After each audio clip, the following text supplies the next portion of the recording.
안미 경중 안 된다라는 거. 그러니까 경제적인 이득을 취하기 위해서 중국 하는 상황이 오면 이것을 할 수 있기 때문에 그렇게 하지 말아라. 이게 어떤 의미가 있냐면요. 미국이 겠다라는 얘기죠.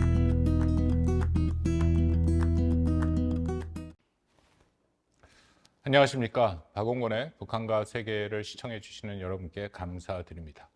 오늘도 그간 제가 거의 2달 가까이 계속 다뤘던 내용, 미국의 세계 전략, 특히 국방 전략에 대해서 또 말씀을 드려야 될 것 같습니다. 왜냐하면 계속해서 매우 중요한 얘기들이 미국에서 나오고 있고 또 이러한 내용들은 한국에게 너무나도 직접적인 영향을 주는 사안들이고 그리고 제가 다루고 있는 북한 문제에도 물론 직접적인 영향을 주는 중요한 의제들이기 때문에 이 부분을 우리가 계속 얘기할 수밖에 없다라고 판단이 됩니다. 오늘 여러분들께 좀 분석해서 드리고 싶은 말씀은 지난 5월 마지막 날 현지 시간에 있었던 샹그릴라 대화죠. 적지 않은 분들이 알고 계시리라고 생각하는데 이 샹그릴라 대화라는 게 2002년에 영국에 있는 연구소죠. 국제전략문제연구소, 영어로 International Institute for Strategic Studies라고 불리는 유명한 연구 기관입니다. 역사도 됐고요. 여기서 주관해서 2002년부터 싱가포르 샹그릴라 호텔에서 시작된 대화입니다. 주로 아시아 태평양 지역에 있는 안보 국방 관련 주요 이슈들을 다루는데 국방장관들이 참여하는 회의죠. 2002년에 시작이 됐기 때문에 벌써 20년 넘어가는 시기입니다. 중요한 것은 피트 헤그세스 미 국방장관이 여기에 갔다라는 것이고요. 안타깝게도 한국은 정치 상황 때문에 장관이 가지 못했죠. 또 피트 헤그세스 국방장관이 지난 3월 달에 인도 태평양 지역 일본을 비롯해서 미국 동맹국을 순방을 했습니다만 그때도 한국이 빠졌죠. 정치 상황에 영향을 받았다라고 생각합니다. 헤그세스가 꽤 긴 연설을 했는데요. 그 연설 내용이 굉장히 중요한 내용이 많습니다. 그래서 오늘 그 내용을 중심으로 말씀을 드리려고 합니다. 첫 번째는 미국의 대외 정책의 기조를 다시금 재확인했다. 여러분 잘 아시다시피 자국 중심의 이익 추구 외교라는 것이 트럼프의 미국 우선주의 정책의 가장 핵심이죠. 그 얘기를 다시 했습니다. 우리에게 새로운 얘기는 아닌데 구체적인 얘기가 좀 나왔죠. 예를 들어서 이 부분을 명확하게 했습니다. 미국은 과거처럼 도덕적이거나 설교적인 외교 정책에 관심이 없다. 그리고 특히 다른 국가들의 어떤 정책이나 체제, 이념 같은 것에 관심 없고 그것을 압박하기 위한 미국의 역할도 하지 않겠다. 이것을 개념적으로 풀면 이런데요. 45년 이후에 미국이 계속해서 유지해오고 강화해왔던 자유주의적 국제질서 혹은 규범에 기초한 국제질서.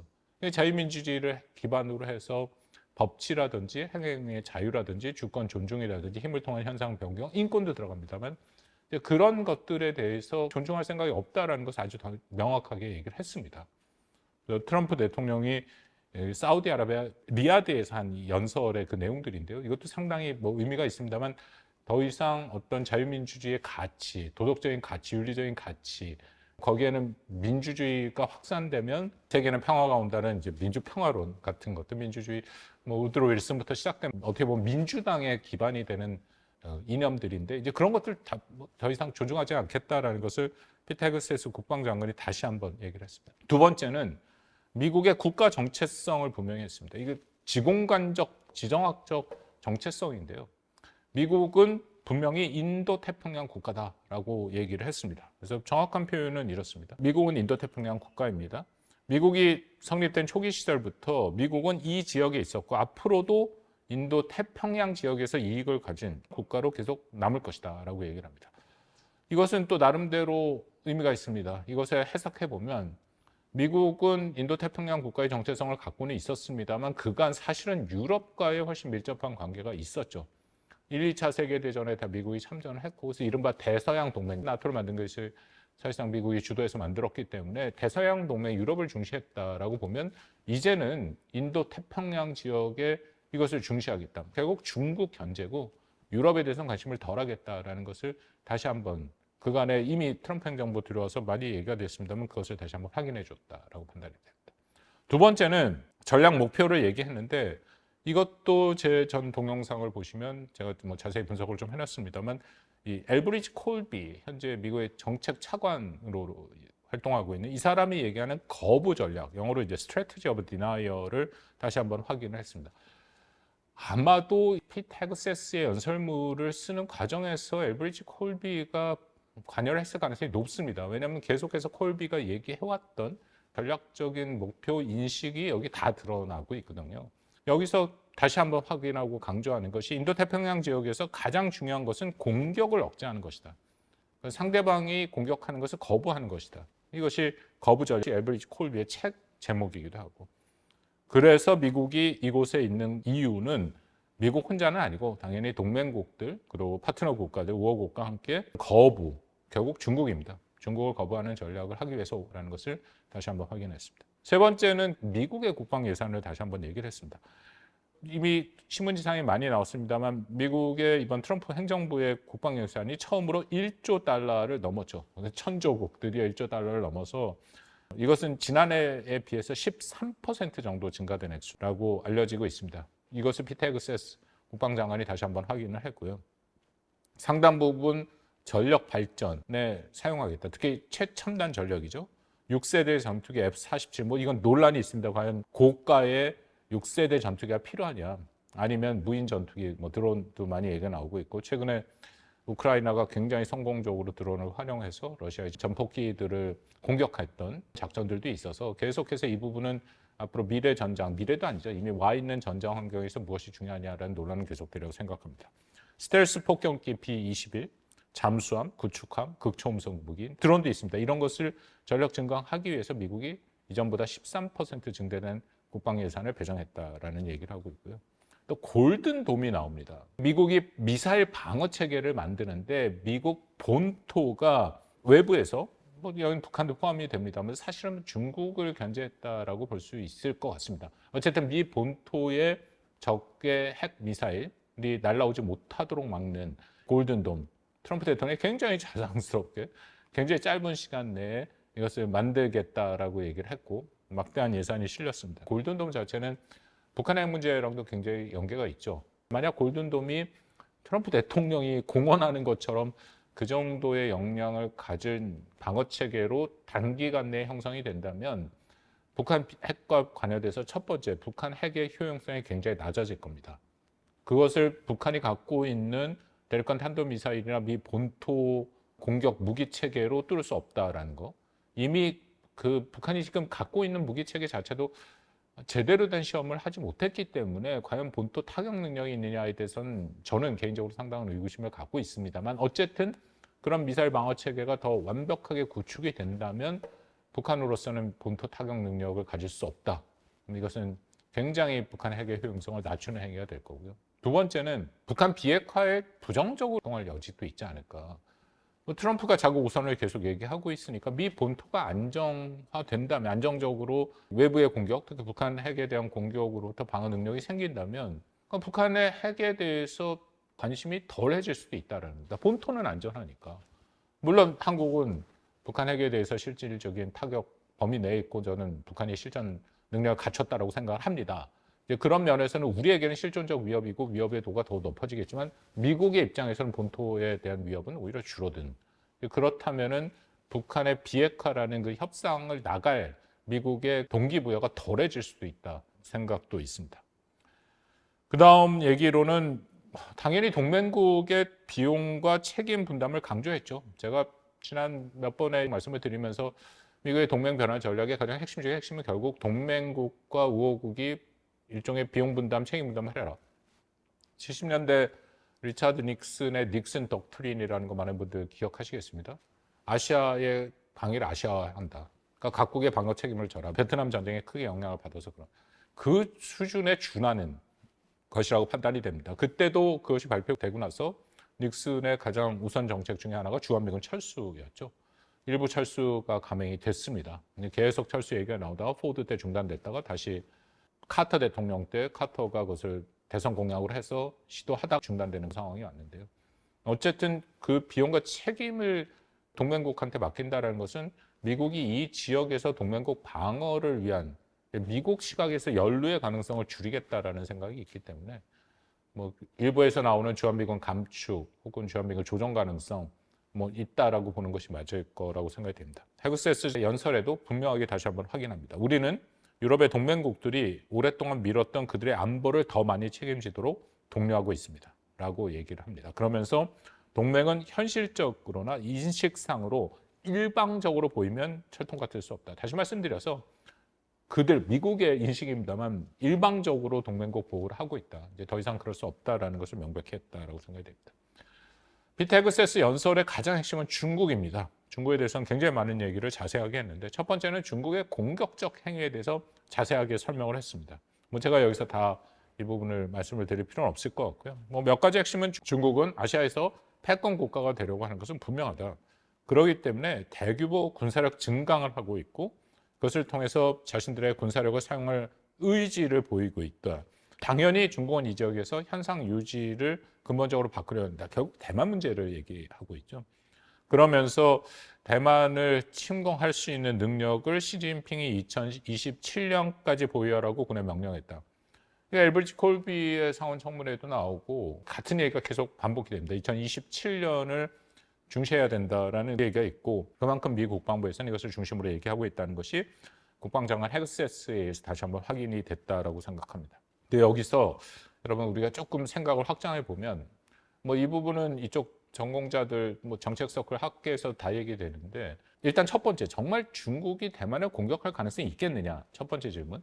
두 번째는 정말 중국이 대만을 공격한다면 그럼 미국이 군사적으로 참전할 것이냐 이 두 가지 질문이 아직 여전히 남아 있습니다. 첫 번째도 굉장히 논란이 되고 있죠. 흔히들 얘기하기는 중국이 군사력을 사용해야 되는 상황까지 오는 것은 대만이 독립을 선포했을 때다. 그런 얘기가 있습니다. 그렇지만 그렇게 생각한다면 대만이 과연 독립을 선포할 수 있을 것이 미국이 이것을 막을 가능성도 있다. 그렇다면 군사적으로 과연 중국이 대만을 침공할 수 있을 것인가에 대한 뭐 질문은 계속 있다라고 판단이 됩니다. 어쨌든 두 번째 더 중요하다고 생각합니다. 그래서 정말로 군사적인 분쟁이 발생하면 미국이 나서서 대만을 군사적으로 보호해 줄 것이냐. 트럼프 행정부 들어서서 굉장히 논란이 되고 있습니다만 이 부분에 대해서 현재까지 정리된 트럼프 행정부의 정책을 헤그세스가 비교적 분명히 얘기합니다. 뭐라고 얘기했냐면 트럼프 행정부는 중국과 전쟁할 생각이 없다. 그런데 전쟁을 할 생각이 없다고 중국한테 양보하는 것은 아니다. 중국이 대만이나 인도태평양 지역에서 군사력을 아예 사용하지 못하도록 아주 강력한 억제 체제, 거부 전략을 만들겠다. 이 거부 전략은 미국이 혼자서 만드는 건 아니고 동맹국, 우호국과 책임과 비용을 같이 내서 만들겠다. 트럼프가 끊임없이 말한 힘을 통한 평화라는 것이죠. 힘을 사용하기보다는 힘을 보여줌으로써 전쟁을 억제하겠다. 이게 현재까지 공식적, 공개적으로 나타나는 트럼프 행정부의 대만 정책이라고 판단이 됩니다. 근데 문제는 이런 억제가 정말 실패했다. 아까 말씀드린 것처럼 중국이 대만을 정말 공격했다. 그러면 미국이 어떻게 할 것이냐. 정말 참전할 것인가. 여기에 대해서 이전에 바이든 행정부는 바이든 대통령이 몇 차례 방어 책임의 의무가 있다. 사실상 참전하겠다는 얘기를 했고요. 미국의 주력 전략가들도 대부분 참전해야 된다는 얘기를 합니다. 근데 여기서 문제는 트럼프죠. 트럼프는 한 번도 참전하겠다는 얘기를 한 적이 없습니다. 오히려 그런 질문이 나오면 자기는 관세 200% 때려서 중국을 견제하겠다. 혹은 이건 대만이 더 방위 분담을 해라. 막 그런 식으로 얘기를 했지. 한 번도 군사력을 바이든처럼 커미트먼트, 일종의 공약을 한 적은 없습니다. 그래서 이 부분은 앞으로 좀 볼 필요가 있다. 근데 헤그세스는 여기에 대해서 뭐라고 얘기했냐면요. 만약 억제가 실패하면 국방부가 가장 잘하는 일, 싸워서 이기는 것을 하겠다. 당연히 국방부 입장에서는 이렇게 얘기했죠. 제가 앞에서 분석을 해드린 3월 말에 나온 미국의 잠정 국방 전략 지침에도 분명히 중국을 pacing threat, 근거 위협이라고 얘기했고 대만 전쟁을 pacing 시나리오, 가장 근거가 되는 시나리오. 거기에 다 맞춰서 미국의 전략이 구성이 되고 정책이 구성되고 거의 모든 것들이 맞춰진다라는 것이 국방 전략이다. 8월 달에 나온다는 얘기도 들리는데 아마 그 방향으로 갈 가능성이 있다. 당연히 국방부 입장에서는 그렇다고 볼 수 있습니다. 또 하나, 중국과 관련돼서 이 부분이 한국 언론에서 가장 많이 다룬 내용이죠. 안미 경중, 안보는 미국, 그리고 경제는 중국. 그 얘기를 하는데 여기에 대해서 아주 노골적으로 헤그세스의 화법이 굉장히 직설적입니다. 여기도 이렇게 나와 있습니다. 인도 태평양의 미국의 동맹 우호국을 주로 얘기하는데 이런 국가들이 중국과의 경제 협력과 미국과의 방위 협력을 동시에 추구하는 유혹을 받고 있다는 것을 미국이 알고 있다. 그런데 중국에 대한 경제적 의존은 중국의 악의적인 영향력을 심화시킬 뿐만 아니라 긴장이 고조될 때 미국의 방어 의사 결정 공간을 복잡하게 만든다. 이 정도로도 충분히 여러분 이해하시려고 생각합니다. 그러니까 안미 경중 안 된다라는 겁니다. 그러니까 경제적인 이득을 취하기 위해서 중국과 하는 그런 상황이 오면 이것은 미국의 안보에 직접적인 영향 요인으로 작동할 수 있기 때문에 그렇게 하지 말아라. 이게 어떤 의미가 있냐면요. 앞에 동영상에 보시면 나와 있습니다. 미국이 경제와 안보를 동기하겠다라는 얘기죠. 스티브 미란 백악관 경제안보위원회 위원장을 맡고 있는 그 사람이 아주 명확하게 얘기했고 베센트 재무장관도 이 부분을 명확하게 얘기하고 있습니다. 경제와 안보는 두 개 연결된다. 그러니까 쉽게 말해서 이런 겁니다. 중국을 제어하고 중국을 억제하는데 미 동맹국이 동참하지 않으면 좋다. 대신에 미국이 그 동맹국에 대한 방어 공약을 낮출 거고 관세를 많이 부과할 거다. 그러니까 역으로 중국 견제에 미국 동맹국이 적극 동참하면 거기에 따라서 방위 분담의 책임을 나누는 거니까 줄이고 관세도 거기에 따라서 조정하겠다. 그게 베센트 장관과 미란 같은 사람의 얘기입니다. 물론 뭐 트럼프 대통령은 다른 얘기를 하고 있는데 어쨌든 그들의 생각에는 이것이 있다. 그러니까 안미 경중 안 된다라는 것을 다시 한번 확인해야 돼요. 그 다음은 동맹국의 중국 견제 역할을 강조합니다. 이것도 직설적으로 헤그세스 장관이 얘기합니다. 뭐라고 얘기하냐? 우리는 요청합니다. 그러면서 부연해서 아니 실제로 강력히 요구합니다. 라고까지 얘기를 했습니다. 그러면서 미국의 동맹국과 우호국들은 방어에서 그들의 역할을 다해 줄 것을 요구한다라고 분명히 얘기를 하고 있습니다. 그러면서 당연히 이것은 중국 공격을 억제하는 목표가 있다. 몇 가지 개념들 얘기하는데 이 개념이 납니다. 전력 배가, 영어로 force multiplier라는 군사 용어인데 미국이 많이 쓰죠. 동맹국을 상해해서. 전력이 배가 된다라는 것은 기존에 있는 미국의 동맹 네트워크를 활용하면 이게 1+1이 아니라 훨씬 더 효율적으로 쓸 수 있다는 겁니다. 동맹이 잘하는 것, 또 동맹의 지정학적 위치를 최대한 활용하면 기존에 그냥 단순한 전력이 배가 되는 숫자로 많은 것이 아니라 실질적인 전투 능력이 훨씬 상상된다. 그 얘기를 또 합니다. 이건 미국이 많이 하던 얘기라고 말씀을 드렸고 바이든 행정부 때도 얘기 많이 했습니다. 어쨌든 그래서 다시 한번 확인하면서 동맹과 우호국들이 전력 배가하는 역할을 해주기를 기대하고 있다라고 얘기를 하고 있습니다. 그 다음 국방비 요구. 이것도 국내 언론에서 많이 썼죠. 뭐라고 얘기했냐면 나토 동맹국한테 전체 GDP의 5%를 국방비를 써라. 엄청난 액수를 얘기하죠. 3%가 목표였는데 5%를 얘기하고 있는데 문제는 그 5%를 아시아 동맹국한테도 요구한다는 겁니다. 그대로 읽겠습니다. 아시아의 핵심 동맹국들이 훨씬 더 강력한 위협, 중국을 얘기하잖아요. 거기다가 북한도 있는데 국방비를 적게 쓰는 게 말이 안 된다. 아주 노골적으로 얘기를 해버립니다.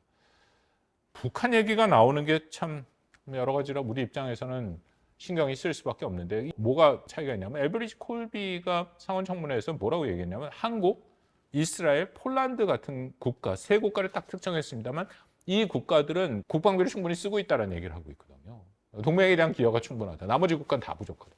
그렇게 얘기를 했는데 5%로 얘기를 하고 북한 위협을 넣고 이렇게 얘기를 한다면은 이 부분은 결국 한국을 상정하고 한국도 당연히 포함되는 얘기를 하고 있다라고 해석할 수밖에 없다라고 생각이 됩니다. 제가 지난번 그 방송에서 말씀을 드렸던 굉장히 복잡한 문제가 걸려드는 게 대만 해협 위기 시 과연 한국이 거기에 연루가 안 되고 몰라라 할 수 있느냐 그 말씀을 좀 드렸는데 헤그세스가 5% 방위비를 국방비를 더 내라고 한 얘기에 의미는 이런 것을 포함하고 있습니다. 대만 해협 문제가 걸려 들어가죠. 대만해 유사시에 중국에 있는 북해 또 동해 함대가 움직인다는 제가 이전 방송에서 말씀을 드렸습니다. 산둥성에 정박하고 있는 랴오닝함과 북해 동해 함대 전력이 항모 전단을 편주해서 내려올 수 있다. 서해를 통해서 내려올 수 있다라는 것이죠. 여기에 주한 미군도 당연히 대응을 하고 있는데 한국도 여기서 도대체 어떻게 대응을 할 것이냐. 제가 뭐 성함을 밝히지 않겠습니다만 전직 한국 국방부에서 굉장히 중요한 역할을 한 분이 감사하게도 제가 쓴 글을 보고 저한테 개인적으로 연락이 와서 아이디어를 준 건데 제가 이걸 말씀드리겠습니다. 한국도 과연 여기서 손 놓고 있을 수 있느냐. 여러분 아마 아시는 개념이라고 생각하는데 접근 거부, 지역 거부라는 것이죠. A to AD, Anti-Access, Anti-Denial. 한국도 그 능력을 키워야 되지 않느냐. 풀어서 말씀을 드리면 중국이 서해를 통해 내려오는 과정에서 주한 미군뿐만 아니라 한국도 그것을 방어하고 억제할 수 있는 능력을 갖춰야 되지 않느냐. 그런 말씀이거든요. 그 능력을 갖추기 위해서는 당연히 국방비에 더 많이 써야 될 수밖에 없는 거고 그 능력을 미국이 한국한테 기대하고 있을 수도 있다라고 생각을 합니다.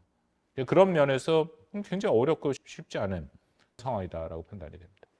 마지막으로 피터 헤그세스가 그래서 인태 지역에서 미국이 뭘 할 것인가 구체적으로 3개를 얘기하는데 이것도 한국에 굉장히 큰 의미가 있습니다. 첫 번째, 미군은 전진 배치 태세를 강화할 것이라고 얘기를 합니다. 이걸 쭉 제가 다 읽어보면서 좀 굉장히 불편함을 느꼈죠. 걱정도 되고 뭐냐면 전진 배치대를 강화한다는 것은 전진 배치한 국가가 있지 않습니까? 미국이 인태 지역의 핵심 국가들, 동맹국을 얘기하는데 여기서 3국가를 얘기합니다. 일본과 호주와 필리핀을 얘기합니다. 그리고 인도를 중요성을 얘기합니다. 근데 여기 한국이 완전히 빠져 있어요.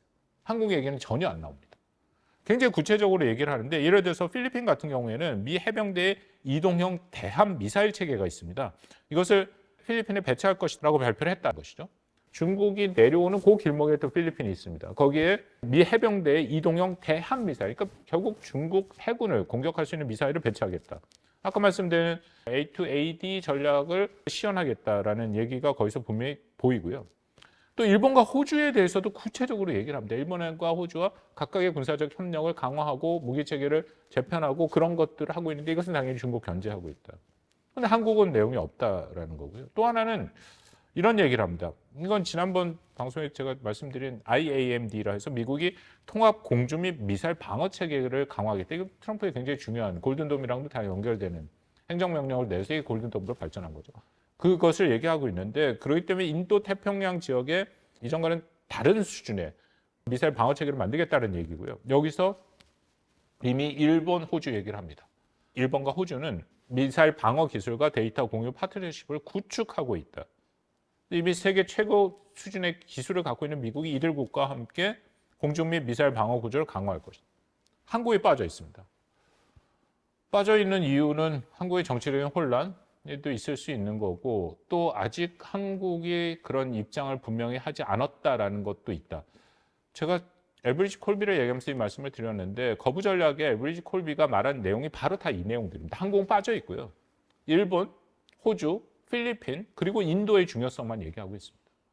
그렇기 때문에 한국은 엘브리지 콜비의 생각에는 중국을 견제하기 위한 최전선에 있는 국가지만 미국이 방어선을 근다면 한국은 엘브리지 콜비의 그 거부 전략 체계에서는 빠져 있는 거죠. 우리한테 굉장히 큰 의미가 있고 우리한테 굉장히 큰 부담이 되면서 여러 가지 생각을 많이 만들게 하는 것입니다. 두 번째, 또 강조한 거, 동맹과 파트너들이 자체 방위 능력을 강화하도록 지원하겠다. 그러면서 미국 산업과 협력하여서 해양 안보 컨소시엄을 이미 출범시켰다. 이 컨소시엄에서 뭐라 하냐면 무인 항공기의 선박을 활용해서 이 지역의 해상 감시 능력을 구축 유지한다. 이거 말 그대로 컨소시엄이니까 미국이 핵심 동맹국들과 같이 한다라는 겁니다.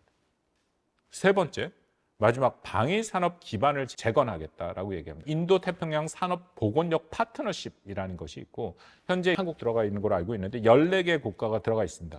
여기서 가장 중요한 것은 미군 해군력이죠. 여기서 드디어 이제 한국 얘기가 처음으로 나옵니다. 몇 가지 프로젝트를 하고 있다면서 첫 번째 프로젝트는 호주에서 P8 레이더 시스템 정비 능력과 역량을 구축하는데 뉴질랜드와 한국을 포함한 인도 태평양 동맹국들이 미국 본토로 이것을 보내지 않고도 이 지역 내에서 항공기를 수리할 수 있다. 여기서 한국이 처음 나옵니다. 처음 얘기가 나오고요. 두 번째 프로젝트를 얘기하는데 이것은 인태 지역의 소형 무인 항공 체계 표준을 개발한다. 이것도 굉장히 중요한 얘기를 하고 있죠. 왜냐하면 이미 현재 전쟁도 그렇고 앞으로 갈수록 무인 항공 체계로 갈 거고 이것은 전장의 환경을 바꾸는 것이고요. 여기에 가장 써가는 국가가 당연히 미국이고 이것을 표준을 개발한다. 여러분 표준이라는 표현이 나오면 조심해야 되는 게 이 표준이라는 자체가 새로운 형태로 넘어가는 과정에서 누가 이것을 먼저 확보하느냐의 싸움입니다. 이 표준 개발에 같이 들어가느냐 안 들어가느냐가 안보나 경제 분야에 굉장히 중요한 부분이 있다는 거죠. 표준이 구축될 때 같이 들어가면 한국 산업에서도 그 표준을 맡은 한국이 이미 개발한 것들이 표준이 될 수도 있고, 그렇다면 우리 산업에서 필요한 부품이나 그런 것들이 다 우리 걸 쓸 수밖에 없는 상황이 온다. 미국이 사실은 이 표준을 만들어가면서 세계 경제를 이끌었거든요. 안보 쪽에서도 이 표준을 만들겠다. 더군다나 굉장히 중요한 소형무인 항공 체계에 대한. 그 다음에 가장 많이 얘기하는 MRO가 나옵니다. 미국의 유지보수 얘기죠. 여기도 태그세스가 얘기해 놨는데 지역 유지보수 프레임워크를 통해서 미 육군 수상함정의 정비 계약을 확대하겠다. 앞으로 더 많은 업체를 참가시키고 인도태평양 전역에서 정비 역량을 확대하겠다. 특히 미국의 동맹국들이 보유한 세계적 수준의 정비 역량을 활용하겠다. 그래서 미국 해군의 작전 효율성을 높이겠다. 한국입니다. 여기는 한국밖에 없습니다. 그렇다면 이게 마지막이거든요. 전체를 한번 정리해 보겠습니다. 우리가 MRO 이 얘기 많이 하죠. 미국이 당연히 한국한테 요구하고 있다. 그 부분만 얘기하고 당연히 미국은 중요하다고 생각합니다. 그런데 헤그세스의 이 긴 연설의 맨 마지막 부분에 한국의 필요성이 나오고 그 앞엔 다 빠졌다. 그러면 여러분 생각하기에 미국이 한국은 나머지 부분에 대해서는 다 책임과 비용 안 하고 요 부분만 한국이 하면 돼. 그렇게 생각을 할까요? 저는 전혀 아니라고 생각합니다. 계속해서 논리적인 흐름과 헤그세스가 얘기한 거는 미국의 인태 지역의 중국 경제의 동맹국이 책임과 비용을 감당해라. 이만큼 감당해야 된다. 하면서 그게 감당이 돼야 아까 말씀드린 굉장히 자세한 내용들, 방위사력 기본 재건에도 표준에 집어넣어 줄 것이고 동맹체제의 방어 시스템에도 집어넣어 줄 것이고 그것들이 다 돼야 마지막에 이런 부분에 대해서도 동맹국한테 같이 할 수 있지 않은가. 저는 그렇게 읽혀요. 물론 현실적인 선택에서 미국이 중국한테 한참 뒤처지기 시작한 해군 능력 강화를 위해서는 한국밖에 파트너가 없다라는 얘기는 분명합니다만 이것이 모든 앞에 부분을 상쇄할 만큼의 것이 될 것이냐. 저는 그 부분은 좀 우리가 신중하게 판단해야 되지 않을까 생각합니다. 오늘은 헤그세스 국방장관의 샹그릴라 연설을 통해서 미국이 그리고 있는 국방 전략, 특히 인태 전략을 한번 분석해 봤습니다. 시청해 주셔서 감사합니다.